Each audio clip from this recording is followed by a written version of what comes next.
जय हिंद दोस्तों, मैं अभय कुमार सुमन आप सभी का अपने YouTube चैनल पर हार्दिक अभिनंदन करता हूं, स्वागत करता हूं। आज का हम लोग का टॉपिक है भारतीय संविधान सभा, संविधान की समितियां और भारतीय संविधान के विदेशी स्रोत। संविधान शब्द सुनते ही हमारे मन में नियमों, उपनियमों और कानूनों की एक ऐसी पुस्तक की आकृति उभरती है जिसके माध्यम से किसी भी लोकतांत्रिक देश का शासन प्रशासन संचालित होता है। 1946 ईस्वी में ब्रिटेन में एक प्रमुख घटनाक्रम होता है कि वहाँ सत्ता परिवर्तन होता है। वहाँ के सत्ता पर लेबर पार्टी के प्रधानमंत्री एटली बैठते हैं।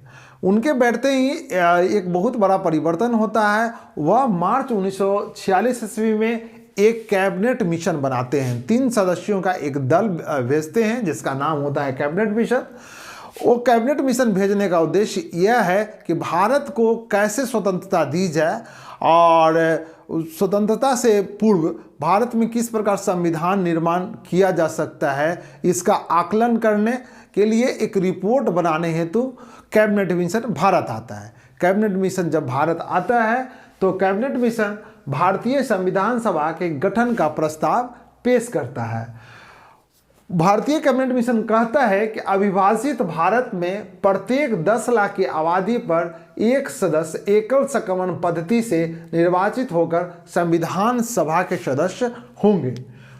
कैबिनेट मिशन के प्रस्ताव के अनुसार ही संविधान सभा के सदस्यों की कुल संख्या 389 तय होती है। अब यहाँ से इंपॉर्टेंट क्वेश्चन स्टार्ट हो गया कि संविधान सभा के कुल सदस्यों की संख्या कितनी तय की जाती है, तो 389।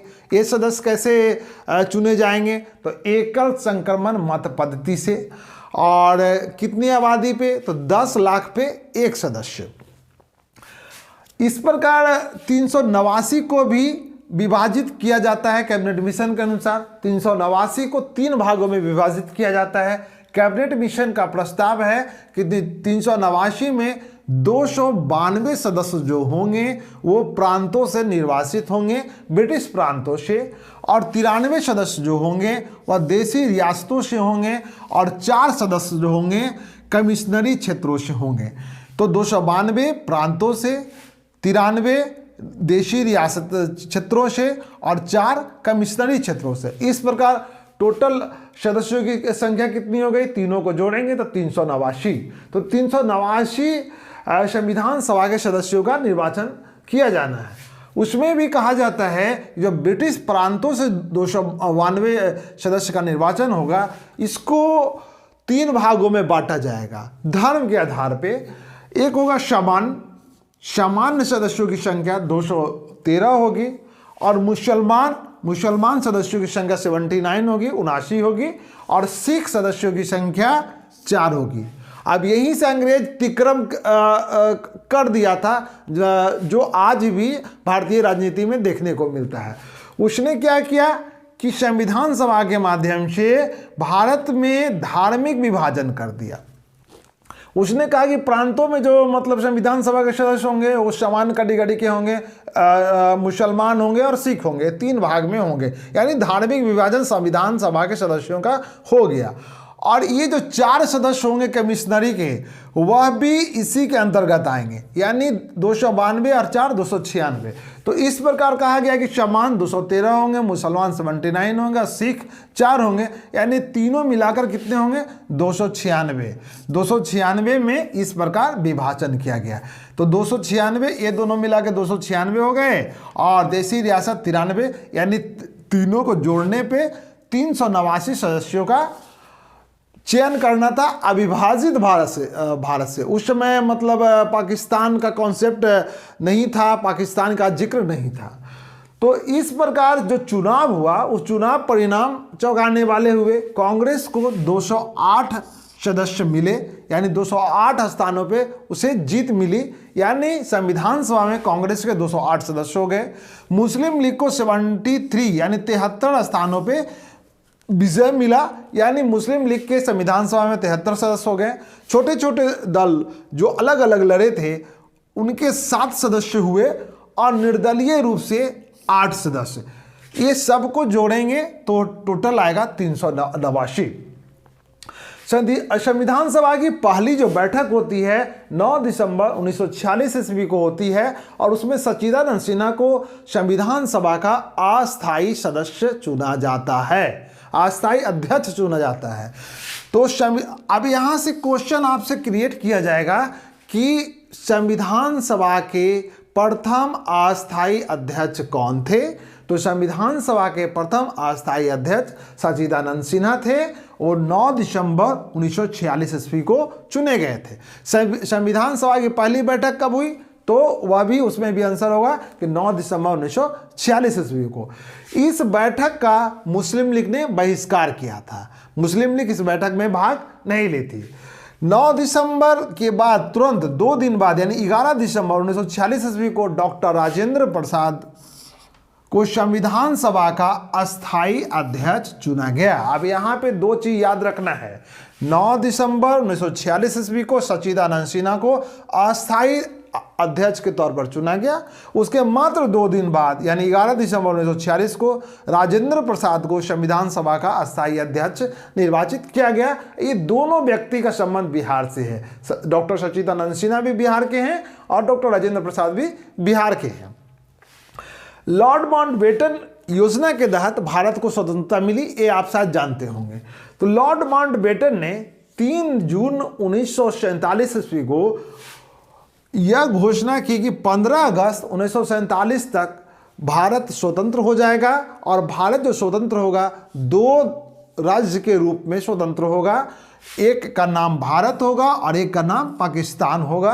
ये 2 राष्ट्र का सिद्धांत उसने दिया कि भारत और पाकिस्तान नामक 2 राष्ट्र के रूप में भारत का विभाजन किया जाएगा और भारत को स्वतंत्रता दी जाएगी 15 अगस्त 1947 तक। ये लॉर्ड माउंटबेटन ने 3 जून 1947 ईस्वी को ऐसी रिपोर्ट बनाई और यह रिपोर्ट इंग्लैंड भेजी। लॉर्ड माउंटबेटन ने अपनी रिपोर्ट में भारत में मुस्लिम बहुल क्षेत्रों को अलग करते हुए एक पाकिस्तान राष्ट्र बनाने की अनुशंसा की थी और यह भी कहा था कि दोनों राष्ट्रों के लिए अलग अलग संविधान सभा होगी। इसी के अनुसार 3 जून 1947 ईस्वी को पाकिस्तान के लिए अलग संविधान सभा का गठन हुआ। भारत के लिए संविधान सभा का गठन ऑलरेडी पहले हो चुका था, अविभाजित भारत में ही हो चुका था। तो अब चूंकि एक बड़ा हिस्सा अलग हो गया था तो इसकी आबादी कम हो गई थी, तो भारतीय संविधान सभा का भी पुनर्गठन करना था। तो 3 जून को पाकिस्तान का संविधान सभा बनता है और 3 जून को ही भारतीय संविधान सभा का पुनर्गठन होता है और जो सदस्य संख्या पहले 389 थी उसको घटाकर 324 निर्धारित की जाती है। यानी अब भारतीय संविधान सभा के सदस्यों की संख्या 324 है। बाद में इसमें और संशोधन होता है। 31 दिसंबर 1947 आते आते भारतीय संविधान सभा के सदस्यों की संख्या 299 रह जाती है। संविधान निर्माण की प्रक्रिया आगे बढ़ती है। अनेक समितियां और उप समितियों का गठन होता है। उनमें कुछ प्रमुख समितियां इंपॉर्टेंट है जो हम यहाँ पर देखते हैं। भारतीय संविधान सभा द्वारा गठित प्रमुख समितियां और उसके अध्यक्ष। भारतीय संविधान सभा के निर्माण के लिए एक नियम समिति बनाई गई थी। नियम समिति के अध्यक्ष डॉक्टर राजेंद्र प्रसाद थे। उसके बाद एक संचालन समिति बनाई गई थी, उसके भी अध्यक्ष डॉक्टर राजेंद्र प्रसाद थे। तो चलिए बोर्ड पे देखते हैं। नियम समिति के अध्यक्ष राजेंद्र प्रसाद। ऐसे भी हम याद कर सकते हैं कि राजेंद्र प्रसाद बहुत विद्वान, उनका स्मरण शक्ति बहुत तेज था, तो नियम कानून का जानकार थे, इसलिए नियम समिति के अध्यक्ष बनाए गए। ये सिर्फ आपको याद करने के लिए हम बता रहे हैं। संचालन समिति, ये बहुत ही विद्वान अशांत चित्त के व्यक्ति थे और विद्वान व्यक्ति ही किसी चीज को संचालन अच्छे से कर सकता है। तो संचालन समिति के भी अध्यक्ष राजेंद्र प्रसाद बनाए गए थे। यानी नियम समिति और संचालन समिति के जो अध्यक्ष बने वो डॉक्टर राजेंद्र प्रसाद बन गए।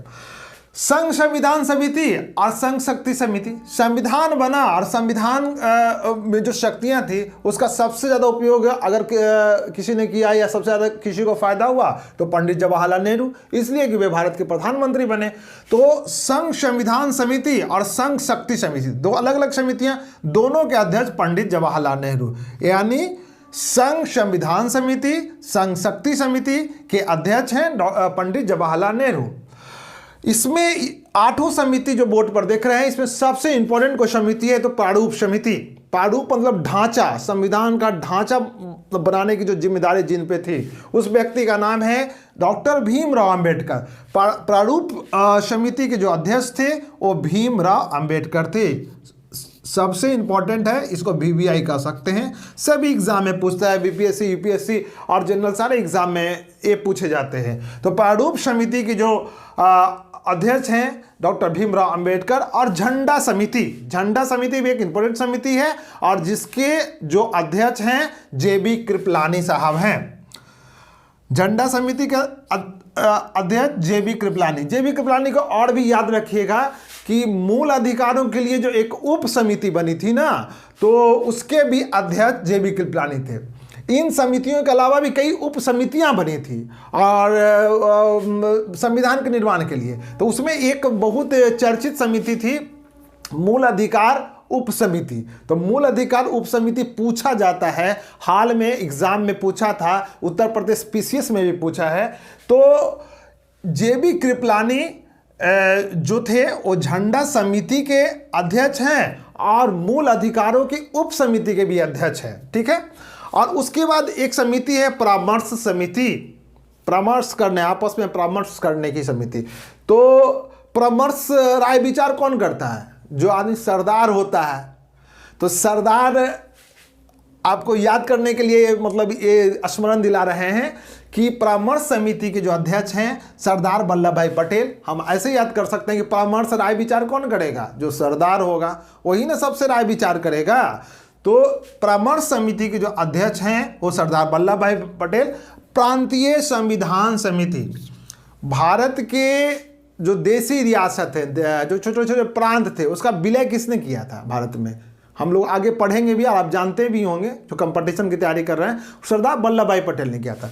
तो प्रांतीय संविधान समिति, उससे इसका रिलेशन नहीं है, आपको याद करने के लिए सिर्फ बता रहे हैं कि प्रांतीय संविधान समिति के जो अध्यक्ष हैं सरदार वल्लभ भाई पटेल। तो हम ऐसे ही याद रखेंगे कि 2 समिति, नियम समिति, संचालन समिति के अध्यक्ष डॉक्टर राजेंद्र प्रसाद, संघ संविधान समिति या संघ शक्ति समिति के पंडित जवाहरलाल नेहरू, और 2 परामर्श समिति और प्रांतीय संविधान समिति सरदार वल्लभ भाई पटेल, और प्रारूप समिति जो सबसे अलग और सबसे इंपॉर्टेंट है उसके भीमराव अंबेडकर, और झंडा समिति JB कृपलानी। मेरे समझ से याद हो गया होगा। संविधान सभा का वाचन, वाचन मतलब उस पर व्याख्यान, उस पर चर्चा। तो संविधान सभा संविधान सभा में संविधान पर 3 वाचन हुआ था। तो इसमें सबसे इंपॉर्टेंट डेट नहीं है, सिर्फ एक क्वेश्चन ज़्यादा पूछता है कि कितने वाचन में भारत के संविधान का निर्माण हुआ। तो 3 वाचन में संविधान का वाचन, प्रथम वाचन हुआ 4 नवंबर से 9 नवंबर 1947 के बीच। संविधान का, भारतीय संविधान का दूसरा वाचन जो हुआ 15 नवंबर 1948 से 17 अक्टूबर 1949 के बीच। देखिए लगभग 1 साल का वाचन। और तीसरा जो वाचन हुआ, तीसरा और अंतिम जो वाचन हुआ 14 नवंबर 1949 से 26 नवंबर 1949 तक, और 26 नवंबर को ही हमारा संविधान बनकर तैयार हो गया। यानी संविधान का कितना वाचन हुआ? 3 वाचन हुआ, ये याद रखना है। और बहुत इसमें अगर डीपली याद रखना चाहते हैं तो ये याद रखिएगा कि प्रथम वाचन 4 नवंबर से शुरू हुआ था 1947 से, द्वितीय वाचन 15 नवंबर 1948 से शुरू हुआ था, और तीसरा वाचन जो हुआ था ना उस 14 नवंबर 1949 से शुरू हुआ था। बस इतना ही याद रखिएगा। वाचन में और ज़्यादा उतना लंबा लंबा डेट याद करने का कोई विशेष आवश्यकता नहीं है, ऐसे भी हो जाएगा। अब इसके बाद एक इम्पॉर्टेंट है कि संविधान 26 नवंबर 1949 को बनकर तैयार हो गया, जैसा कि आप सभी जानते होंगे। और इसको बनाने में कितना समय लगा? 2 वर्ष 11 महीने और 18 दिन। ठीक है, यहाँ तक तो सही है। अब इसमें यहाँ देखिए संविधान सभा की कुल बैठकों की संख्या कितनी है? वाचन 3 वाचन, अब बैठक 12 बैठक।